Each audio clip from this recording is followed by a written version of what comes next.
Shalom anak-anak, selamat Hari Paskah. Kita jadi teringat ya betapa besar kasih Tuhan Yesus kepada kita. Sehingga Tuhan Yesus rela mengorbankan dirinya dengan mati di atas kayu salib untuk menebus dosa kita. Nah, sebentar anak-anak dengarkan kisahnya ya, supaya kalian lebih mengenal akan kasih Yesus kepada kita.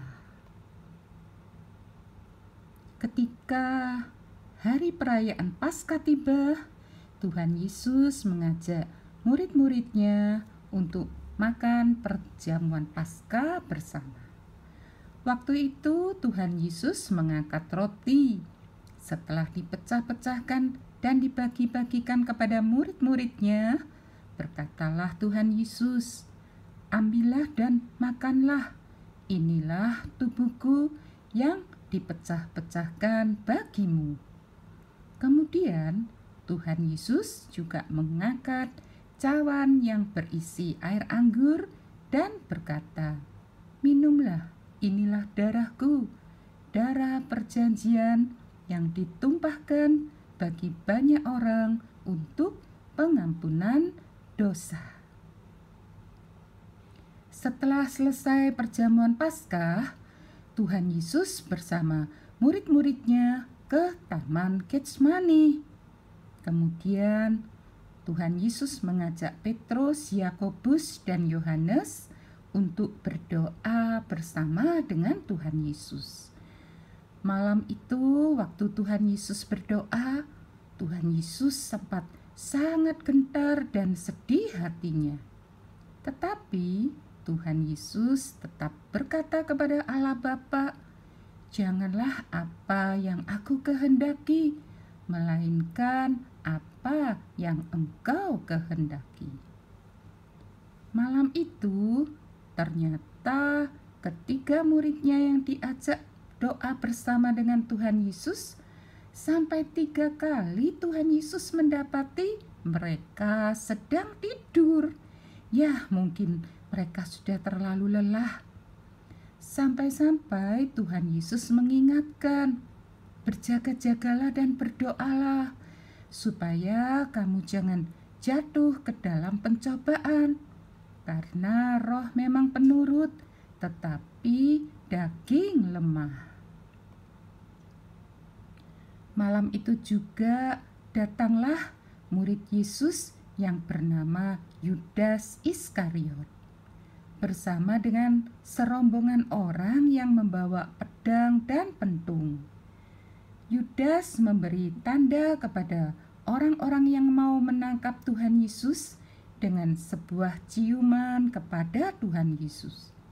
Akhirnya Tuhan Yesus ditangkap dan dibawa ke Mahkamah Agama untuk diadili. Tuhan Yesus juga dihadapkan ke Pilatus. Tetapi meskipun Pilatus tidak mendapatkan kesalahan pada Tuhan Yesus, orang-orang yang banyak itu tetap berteriak, "Salibkan dia, salibkan dia." Mereka minta Tuhan Yesus disalibkan. Akhirnya Tuhan Yesus disalibkan di atas Bukit Golgota bersama dengan 2 penjahat, satu di kanan dan satunya di kiri Tuhan Yesus. Banyak orang yang ikut melihat, ada yang sedih, tetapi ada juga yang mengejek dan menghina Tuhan Yesus. Tetapi Tuhan Yesus tetap dengan kasih berkata kepada Bapa di surga, "Bapa, ampunilah mereka, sebab mereka tidak tahu apa yang mereka perbuat." Setelah Tuhan Yesus menyerahkan nyawanya kepada Bapa di surga, maka Tuhan Yesus dimakamkan di sebuah kubur yang masih baru dan ditutup dengan sebuah batu yang besar, serta dijaga oleh 2 orang prajurit karena imam-imam takut jangan sampai tubuh Tuhan Yesus dicuri oleh murid-muridnya.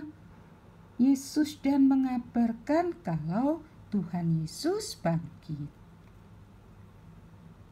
Pagi-pagi sekali beberapa ibu datang ke kubur Tuhan Yesus dengan membawa rempah-rempah dan minyak untuk meminyaki Tuhan Yesus.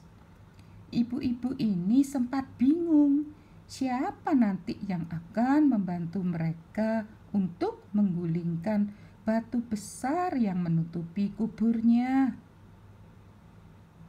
Ternyata ketika mereka sampai di depan kubur, ibu-ibu ini sempat terkejut karena selain kuburnya sudah terbuka dan dalamnya sudah kosong, mereka juga melihat ada malaikat yang berkata kepada mereka, "Jangan takut, kamu mencari Yesus yang disalibkan itu. Ia telah bangkit." Dan malaikatnya juga berpesan kepada ibu-ibu itu untuk menyampaikan kabar yang menggembirakan ini kepada murid-murid Tuhan Yesus lainnya. Puji Tuhan anak-anak, Tuhan Yesus sudah menang. Ia telah mengalahkan maut. Tuhan Yesus sudah mengorbankan dirinya untuk menebus dosa umat manusia. Nah, siapa yang sungguh-sungguh mau percaya dan menerima Tuhan Yesus sebagai juru selamatnya, maka dosanya akan ditebus sehingga nantinya bisa bersama-sama dengan Tuhan Yesus di surga untuk selama-lamanya. Puji Tuhan anak-anak, selamat Hari Paskah. Tuhan Yesus memberkati. Amin.